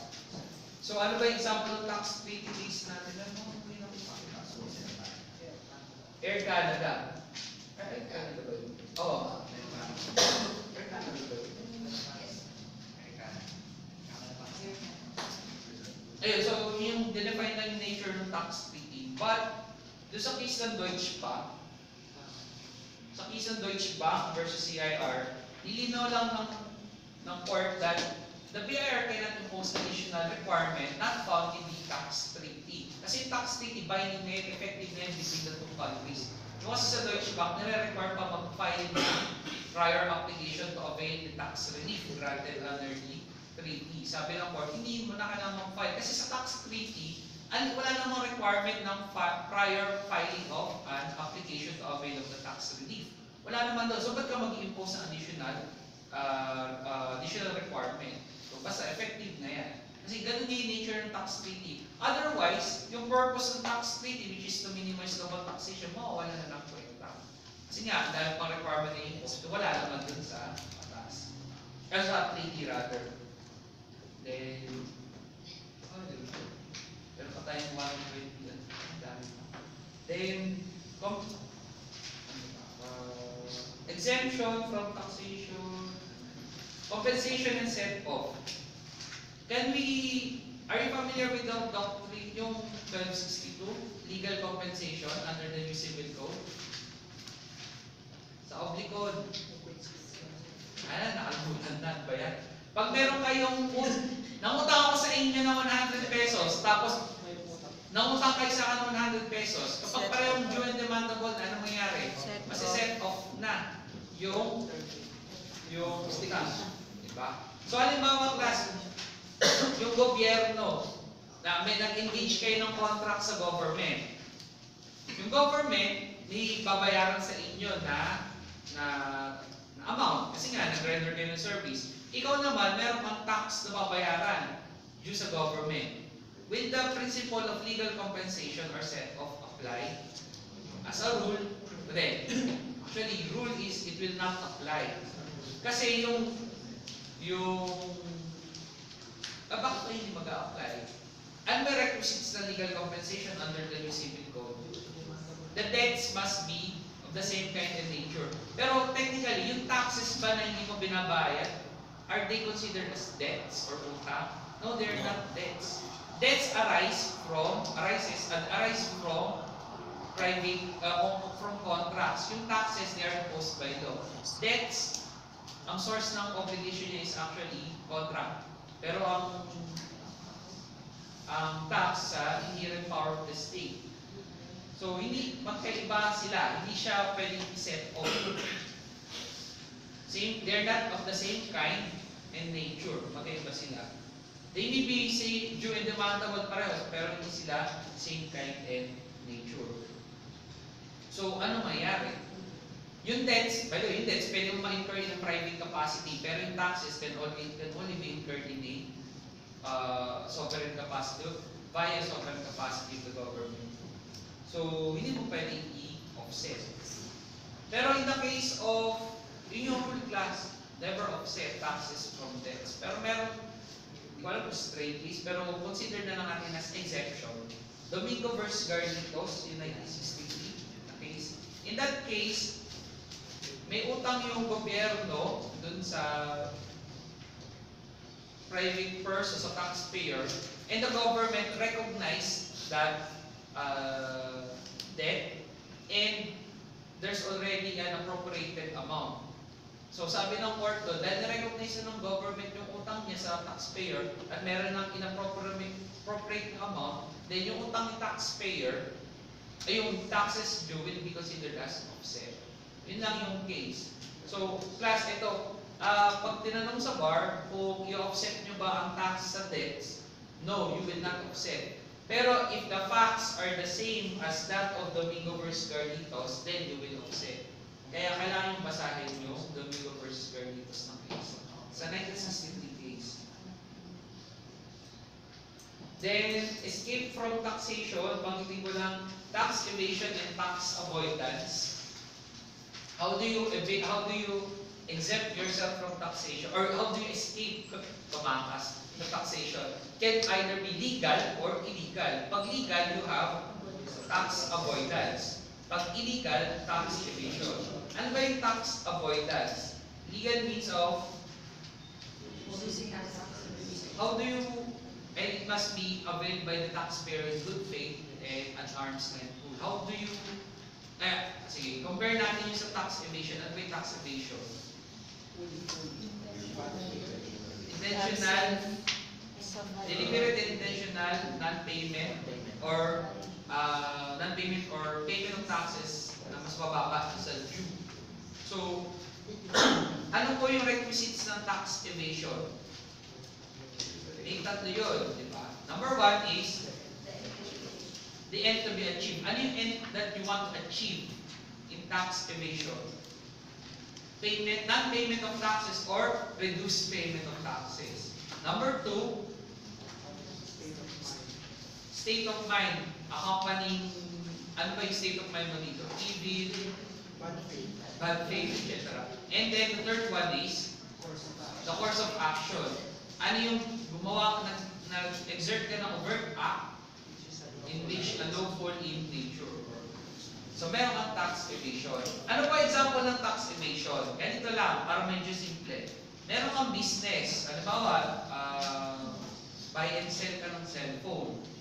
Ngayon, nakarinig na ba kayo nung sa mga kaibigan nyo? Uy, akin na lang yung resibo mo ng Starbucks. Kasi gagamitin ko sa opisina. Bakit gagamitin sa opisina? So, ano mo, nagbigay ka resibo ng Starbucks. Ginamit niya doon sa business niya. I-consider niya yun as an allowable deduction. As a business expense. Pag ginawa niya yun as allowable deduction, as a business expense, bababa yung gross income, bababa yung minus mo yung allowable deduction, bababa yung taxable income. Pag bababa yung taxable income mo, bababa yung tax due. Pero ang tanong natin, yung bang resibo ng Starbucks na ginamit ko doon sa buy and sell mo na business, talaga ba siyang business expense? Hindi. Hindi siya business expense. Hindi mo lang yung sa kaibigan mo. So, ano ba yung requisites ng tax evasion? Number one, ano yung first requisite? The end to be achieved. Mas mababang tax na babayaran. Yes, mababa yung babayaran mo eh. Number two, bad faith. Ba't ka bad faith? Kasi hindi siya allowed the deduction, pero ginamit mo as a deduction. And the third one, course of action. Yung actual way, akin na lang yung resibo para bumaba yung tax na babayaran namin sa business. So, naka-achieve ka na tax evasion. This is different from a tax avoidance in which you use the law. Yung law, ginamit mo para, yung law mismo yung ginamit mo lang para ma-reduce yung taxes mo. Ano po example nito? In donor's tax, have you heard of the gift splitting rule? Sa gift splitting class, sa donor's tax kasi, ang amount na babayaran mo na tax ay para ma-exempt ka, para hindi ka magbayad, 100,000. Pag magbibigay ka sa hindi stranger, wala sa kapatid mo or sa magulang mo, magbibigay ka sa kanya ng pera. Pag ang dinonate mo is 100,000, wala kang tax, exempt ka pa. Pero pag exceeding 100,000, start na mag-run yung tax due. So, halimbawa, gusto mo magbigay ng 200,000 pesos. Anong gagawin mo? You donate. Kuwari, Pasko, magbibigay ka kasi Pasko, magbibigyan mo kung mayaman ka, bibigyan mo si nanay ng 200,000. Anong gagawin mo? You give 100,000 this year, and then for next year, another 100,000. Wala kang mabayaran ng tax. Kasi ang computation ng dollars tax is 1 calendar year. January to December. So, yung 100,000 mo for January, wala kang mabayaran wala kang mabayaran kasi 100 lang. Then for December, for next year, 100 lang. So, alam mo, gusto mo mag-donate ng lupa worth 500,000. You can donate in one instrument, lagay mo, for this year, you 1/5, equivalent to 100,000. The next year, 100,000. The next year, 100. So it will amount to gift splitting. Pero hindi, kung sundin na natin strictly yung batas, then it will amount to, if strictly, wala kang dapat papayaran ng overtax. Tumaas na, 6%. Ato, 250 na. So, meron sa train. Meron din naman na, have you heard of the optional standard deduction? OSD, 40%. Kasi sa susunod na na. Pero, discuss natin yun kasi. Another way to reduce taxes na within the law. Then, doctrine of equitable recoupment. Ano yung doctrine of equitable recoupment?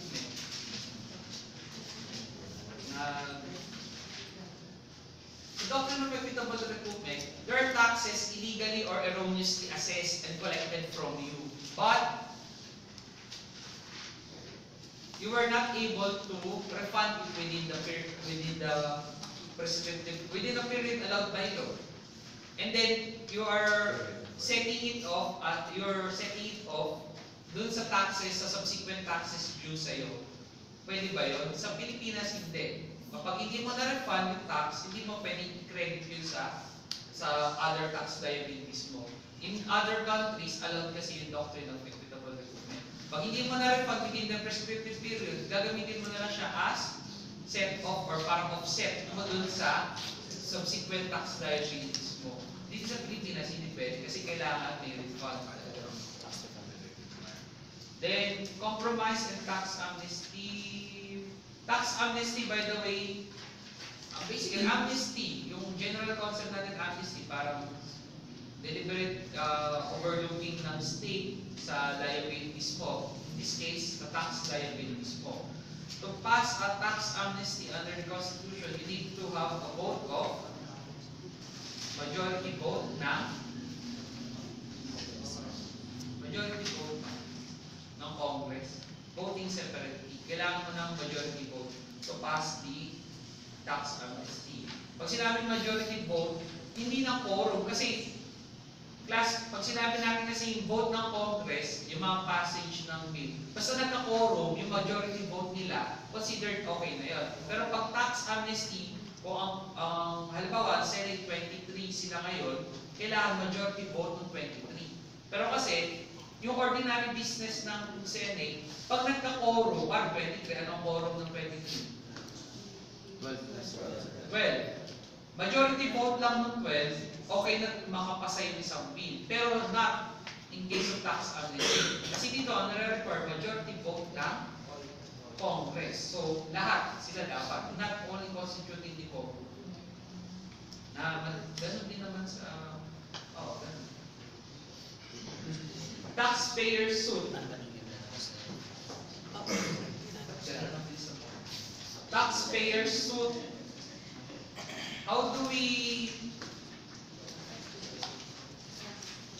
In taxpayer suit, when can a taxpayer institute this taxpayer suit? Number one, when there are ano yung requisites nito?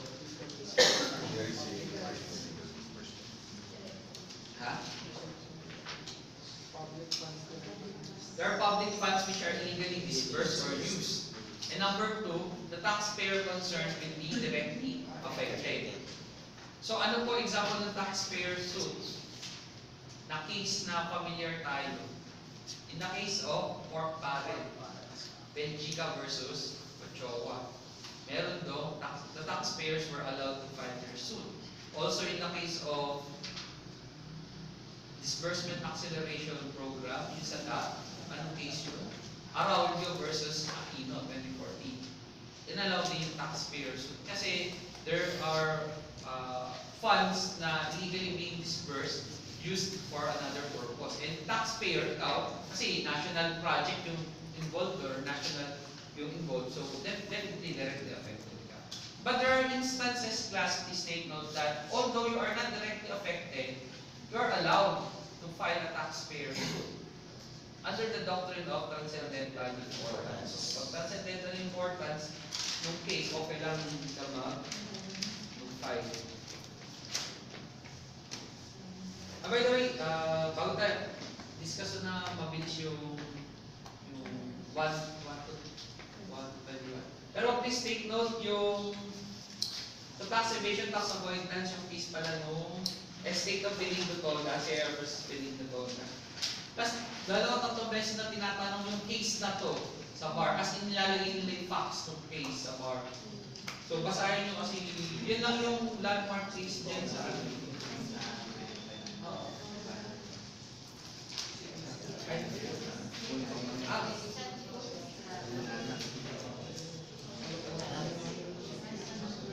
CIR versus estate of Benigno-Tolga. Now, let's discuss briefly sections 1 to 21. Yun na lang mga salient provisions. Sections 1 to 21 of the tax code pertains actually to the tax administration. How taxes under NIRC are being implemented. Precisely, it talks about the structure of the BIR or yung powers ng BIR. Pero punta na tayo sa mga importante. So, Section 2 tells us the powers of the BIR. Basically, assessment, collection, enforcement of fines, penalties, forfeiture. Then Section 4, 2 paragraphs siya. Ang sabi dun sa first part, just the power, the commissioner has the power to issue tax. Ay, ano sabi niya? Yung binasa, akala niya di aabot. Aabot. Pag nilagay ko dito, aabot. Power to interpret tax laws subject to the review of the Secretary of Finance. So, pag merong mag-interpret ng tax laws, ang mag-interpret nun ay yung Commissioner, CIR, subject to the review of Secretary of Finance. Doon sa isa, yung second paragraph, yung disputed assessments, ano pa, other matters arising, refunds, other matters arising from this code, subject to review na, BIR Commissioner, subject to review na, CPA, Court of Tax Appeals. Later on, we will realize na, paano po, ano ba, nireview ng Secretary of Finance yung tax, interpretation ng tax laws, saan mo po i-appeal? Actually, sa CPA mo rin i-appeal, pero sa tax revision natin discuss in detail. Then, Section 5, 6, Sections 5 and 6 actually tells us the power of the Commissioner to determine the correctness of the return and to make or amend the assessment. So, dun sa correctness of the return, please take note that the Commissioner has, or his agent has the power to obtain information from other government agencies or from other institutions actually. Kahit kanino pwede siya magtanong.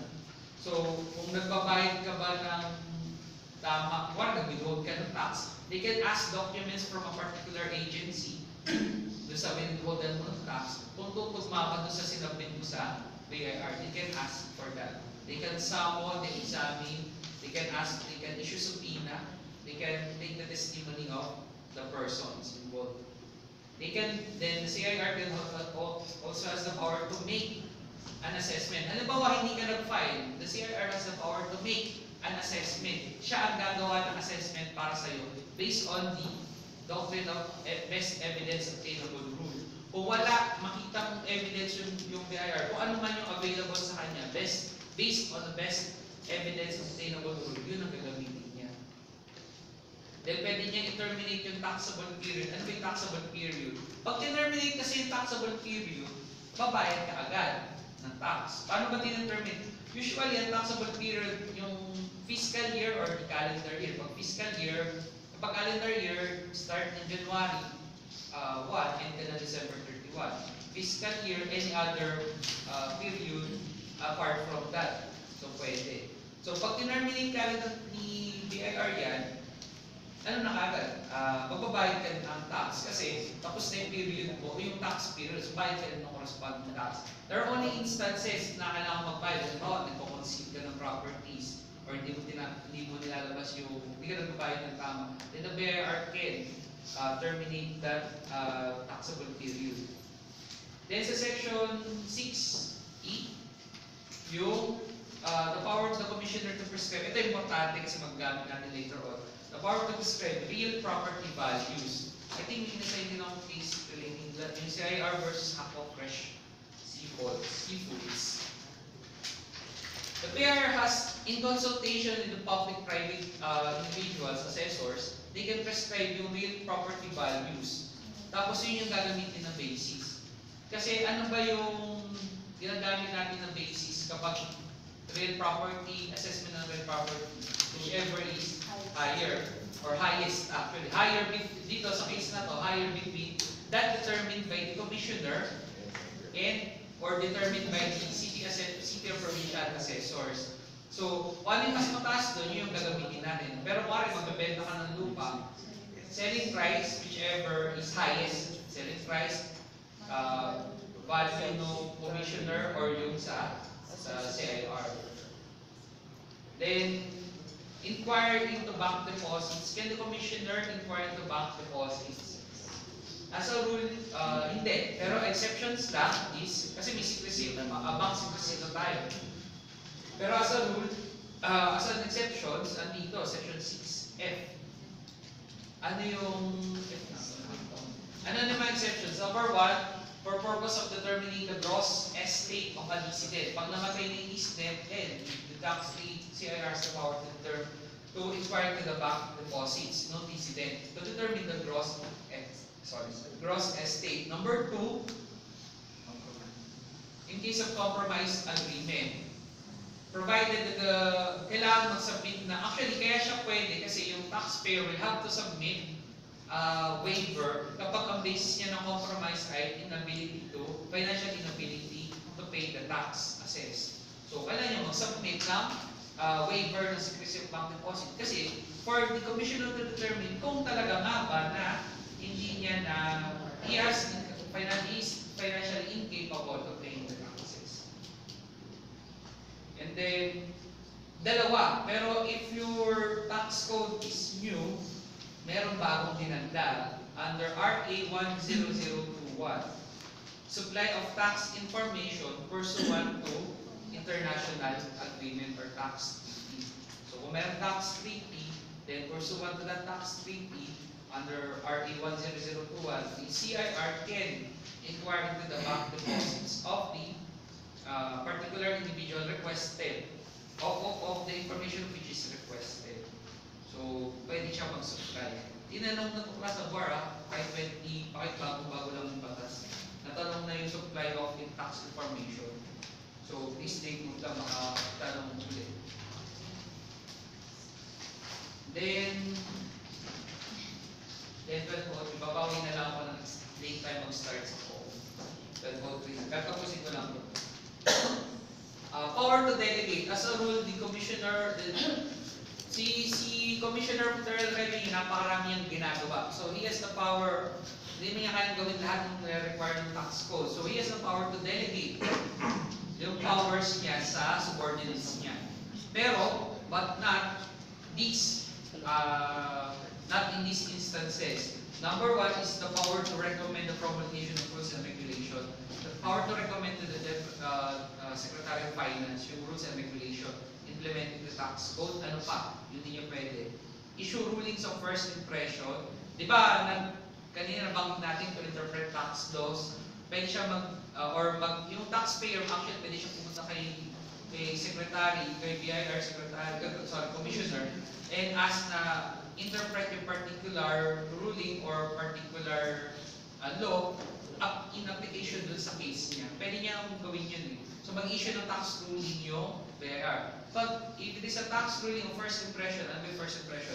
Parang first time na encounter ito, then he cannot delegate that. Yun lang, pwede niya lang i-delegate yung mga susundin lang yung mga dati ng previous tax rulings. Thus, if i-reverse, i-revoke, or i-modify yung existing ruling, hindi rin nyo pwede i-delegate. Siya dapat ang gumawa.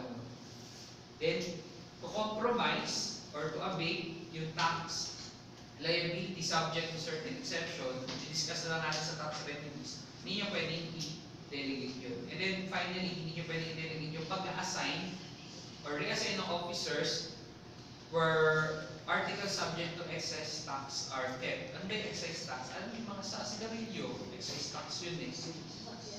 Yun, pwede. Kaya yung, kasi later on, sa section, bakitin ko na, 16, yung isang assessor or yung isang officer na may kinalaman doon, yung isang officer, hindi siya pwedeng magtagal doon sa administer or assess or collect ng tax within ng mas matagal sa 2 years. Kailangan siyang iikot ni BIR, ni Commissioner. Bakit niya kailangan ikot? Kasi nga, prone to corruption. Para ma-minimize yung corruption, ilipat kasi ibang lugar. Kasi wag masyado kang matagal, para ba sa mga taxes, parang may tendency na magkaroon ng corruption or dayain yung paglalagay no, pagbabayad ng tax, pag-assess ng tax. So, niikot. So, pag mag-ikotan kayo ng tao, hindi pwede na i-delegate ni Commissioner. Siya dapat yung gagawa. Pero technically class, sa totoo lang, si Commissioner naman, iutos lang niya yun, tapos siya lang mag-approve. Siya lang mag-approve. Pero yung pag sila natin delegate, ang mag-approve, ibang tao. Pero dito, syempre din may gagawin, tingnan yung isa-isa, hindi tingnan isa-isa yun. Papagawa ng report yung group, yung waris, yung deputy commissioner, ganyan. Bago siya magre-review, siya pipirma. So, technically, siya pa rin yung, natin. By the way, sino ang bearer commissioner natin yun? Dati sino? Kim Hinares. Mahilig sa,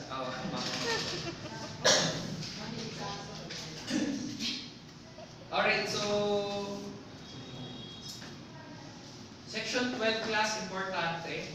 Collection and deputation ng collection ng internal revenue taxes. As a rule, internal revenue taxes must be collected by the BIR. BIR ang nangolekta. Pero in these instances, the BIR can delegate this collection of taxes to another person. So, sino yung pwedeng i-delegate? Kapag collection of internal revenue taxes on imported goods, collector o commissioner of customs or yung collect sa customs, pwedeng i-delegate. Kapag energy tax, sa appropriate government agency, kung ano man, kung sino man ang collector, I think ERC yung collector niya. Or kung hindi man, kung sino man yung nag-implement, appropriate government agency. And then, pwede rin kayo magbayad sa banks, duly accredited by the BIR. Eh kung mapapansin nyo, pwede, di ba nakapagbayad kayo sa land bank or sa ibang banko kung magbabayad na kayo ng taxes, pwede kasi doon magbayad, duly accredited under Section 12. Please take note class, this is different from local government taxation. Sa local government taxation kasi, there is the principle of no-let policy. Ano yung no-let policy? Collection and assessment of taxes cannot be let to a private individual. Dito kasi sa Section 12, pwede. Kasi yung banks, they can be private individuals. Hindi naman kailangan land bank. Basta duly accredited by the BIR, by the commissioner. Okay lang. Pero sa local government taxation, hindi pwede. Kasi meron tayong no-let policy. Collection and assessment of taxes must not be led to a private individual. So, yun yung magkaiba sa kanila. Then, Section 15, officers, they can arrest and make seizures pag nakita nila na may violation sa NIRC. Ang tanong po natin, will this not violate the Constitution? Kasi kailangan sa Constitution, di ba, may warrant pa? We have to construe this to harmonize with the Constitution. Section 15, therefore, will only pertain to violations in flagrante delicto. Yung exceptions by which arrest, yung ordinary person can take an arrest in flagrante delicto, pursuit, ano pa? Escape. So, doon lang yung instances na pwede magkaroon ng arrest and seizure ang officer. Pero technically, kahit nawalan ng provision na to, they can, of course, pursuant to the rules of court. Then 16-17 yung sa assignment nga, pakibasa na lang. And then lastly, Section 21, by the way, yung mga skip natin provisions is actually pertaining to the powers of the deputy, powers of the revenue district officer, etc. So, paano naman siya, mga kwento lang, assignment na lang. But, Section 21, very important kasi it tells us what are the national internal revenue taxes. And these are income tax, estate, donors, VAT, value added, other percentage taxes, excise tax, dock stamp, and such other taxes as may be imposed by or hereafter imposed or collected by the NIRC. So, pag tinanong kayo, ano ba yung mga sources of internal revenue taxes natin? Section 21. Sir, yun po bang custom duties, tariffs, are they internal revenue taxes? They are not. Yung po bang real property tax, are they internal revenue taxes? Hindi rin. Kasi they are not being administered by the BIR Commissioner.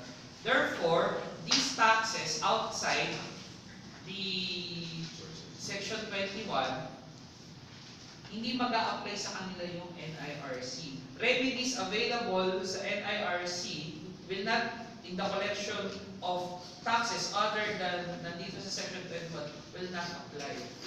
So, iwalay nyo kagad, pagka mag-aaral kayo ng tax, local government taxation, tariff custom code, may sarili silang remedies, may sarili silang procedure, may sarili silang lahat, rate, etc. Dito sa Section 21, more or less, remedies parehas, principles parehas. Kasi nga, there are all sources of internal revenue tax, or income, estate, donors, percentage, VAT, para sila ng remedies. Except, yun nga, hindi lang magkaiba, pati refund. Iba ang refund kapag local government, iba ang refund dito sa internal revenue. So, pag mag-aaral tayo, so for next week, we'll be discussing income tax, particularly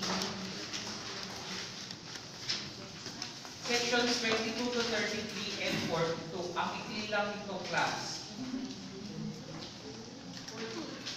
22 to 33, bali 11 lang. 12 sections lang. 22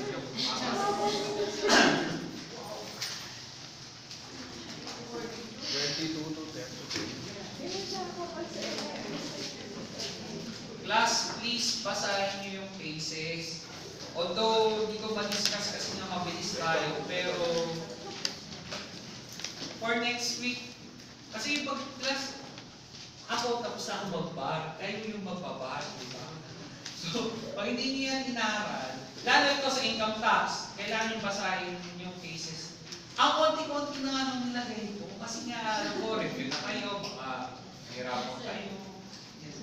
Pero ito talaga, these are must-read cases. Hindi nyo pwede, hindi kayo pwede punta sa bar exam na hindi na